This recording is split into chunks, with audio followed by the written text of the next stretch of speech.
오늘 신문입니다. 북한 무인기 논란, 오늘도 많은 신문들이 다뤘습니다. 주요 문제점만 뽑아봤습니다. 자, 조선일보 일면에 실린 내용인데요. 사진을 보면서 조금 더 자세히 설명해 드리겠습니다. 북한 무인기가 찍은 그 사진입니다. 청와대 모습이 담겨있는 그 사진이 입수가 됐습니다. 어떻게 촬영을 했고 얼마나 적나라하게 우리의 심장부가 노출이 되었는지를 알 수가 있습니다. 바로 이곳이 청와대입니다. 북한 무인기가 청와대 바로 위에 20여 초나 떠 있었다는 것입니다. 촬영 각도로 볼 때 대통령 집무실을 바로 그 위로 지나갔다는 것이죠. 자, 이 촬영이 보안상 얼마나 심각한 위협인지 다음 사진을 보면서 설명을 해드리도록 하겠습니다. 이 사진은 국토교통부에서 공개하는 V월드 서비스에서 같은 지역 장면을 촬영한 것입니다. 오늘 제가 직접 찾은 내용입니다. 같은 지역이지만 지금 상당히 다릅니다. 뭐가 다른지 보이십니까? 조금 더 이해가 쉽게 비교해 보도록 하겠습니다. 자, 두 사진을 한번 비교해 드리겠습니다. 자, 이쪽은 북한 무인기에 찍힌 그 지역입니다. 청와대가 그대로 찍혀 있다는 걸 알 수가 있죠. 자, 이 지역 V월드에서는 모두 초록색으로 처리가 되어 있습니다. 이곳을 중심으로 보면 같은 지역이라는 걸 볼 수가 있는데요. 북한 사진 한번 더 보여주시죠. 자, 이 지역 똑같다는 거 아실 수가 있습니다. 그런데 청와대가 있어야 할 부분이 모두 초록색 산으로 처리가 되어 있습니다. 좀 해상도 차이가 나는 것 같죠? 보안 등급이 높은 지역이기 때문에 공개 자료에서도 이렇게 그냥 산으로 처리해서 가려놓은 것입니다. 애써 가린 이곳이 북한의 무인기에 모두 담겼다는 것입니다. 어떤 문제가 생길 수 있는지 중앙일보로 함께 보겠습니다. 이 사진부터 보시죠. 이 사진은 동영상을 캡처한 것인데요. 지난 3월 20일입니다. 북한 조선중앙TV가 보도한 내용입니다. 조금 전에 뉴스에서 영상으로도 보셨는데요. 이 비행기가 자폭 무인기입니다. 이 무인기가 발사대에 놓여 있고요. 다음 사진은 타격 지점에 폭발한 모습이 담겨 있는 것입니다. 자, 이날 김정은은 훈련을 참관하고 이렇게 말했다고 합니다. 남반부의 작전지대 적대 상물의 좌표를 빠짐없이 장악해라. 그래서 무인 타격 수단에 입력시켜 놓아라 라고 말을 했다고 합니다. 자, 만약 이번에 파주에서 추락한 무인기가 카메라가 아닌 폭탄을 싣고 있었다면 어떻게 되는 것일까요? 정말 심각한 안보 위협이 아닐 수 없는데요. 군에서는 발견 당시부터 북한제 의심을 강하게 갖고 있었다면서도 비난을 의식해서 발표를 늦췄다. 이런 의혹도 낳고 있죠. 이를 두고 만평은 또 이렇게 표현했습니다. 골동품급 무인정찰기가 하늘을 날고 있습니다. 그런데 보초를 서는 군인 보시죠. 어째 군복이 좀 이상하죠. 조선시대 군복을 입고 하늘이 참 푸르구나라고 딴소리를 하고 있습니다. 박물관에 있을 법한 무인기에 뚫린 항공보안, 조선시대급이라는 것이죠. 조선시대급 속수무책이었다는 것입니다. 자, 무인기에 송신기를 놓고도 말이 많습니다. 정찰 자료가 다 송신이 됐을 것이다. 아니다. 이 주장이 엇갈리고 있는데 뭐가 되었든 대책은 시급해 보입니다. 자, 다음 기사입니다. 경향신문 일면에 실린 내용인데요. 제목부터 보겠습니다.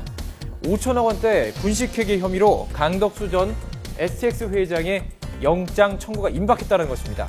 사실이라면 김진태 검찰총장 취임 후 처음 벌이는 대기업 수사가 되는데요.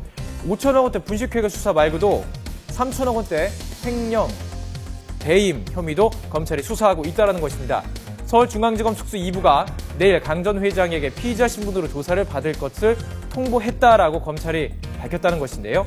자, 강 전 회장은 야권의 유력 인사들과 친분이 있기 때문에 수사 결과에 따라서 정관계 로비로까지 커질 수도 있다는 추측이 나오고 있습니다. 지방선거를 얼마 남지 않았는데요. 이 앞두고 큰 변수가 될 수도 있을 것으로 보입니다. 자, 다음 기사입니다. 어제 국회에서 너나 잘해 고함을 치는 등 막말이 오고 갔습니다. 하나하나 좀 살펴보겠습니다. 어제 안철수 공동대표 교섭단체 연설이 있었죠. 연설에서 안 공동대표 이렇게 말했습니다. 대선 공약 폐기를 원내대표가 왜 사과하냐? 충정이십니까? 월권이십니까? 라고 물었습니다. 의석에 앉아있던 최경환 원내대표를 겨냥한 것이죠. 최 원내대표 발끈했습니다. 그래서 이렇게 대답했습니다. 너나 잘해 라고 고함을 치며 맞섰습니다. 다른 새누리당 의원들도 새정치 내용이 없다. 새정치는 철수된 것이냐? 철수해요라며 목소리를 높였습니다. 안철수 공동대표에게 말이죠. 자, 막말이 오고 간 후에 박건원 대변인 새누리당을 세리당 정권이라고 지칭하며 논평했습니다. 이 세리당, 새정치연합을 세민연이라고 부르는 것에 대한 항의 표시로 줄여서 부른 것입니다.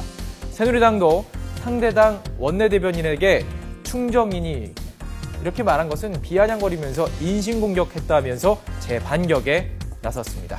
국회에서 벌어진 막말 논란이었습니다. 다음 기사입니다. 사진부터 보시죠.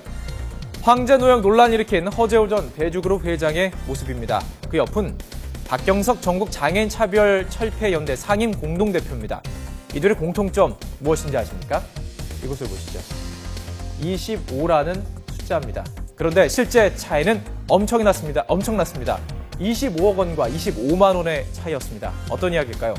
이 박경석 장애인연대 공동대표는 지난달 29일 장애인 지원 확대를 요구하면서 불법 시위를 했다는 혐의로 선고받은 벌금 200만 원을 낼 수 없다면서 구치소로 들어갔습니다.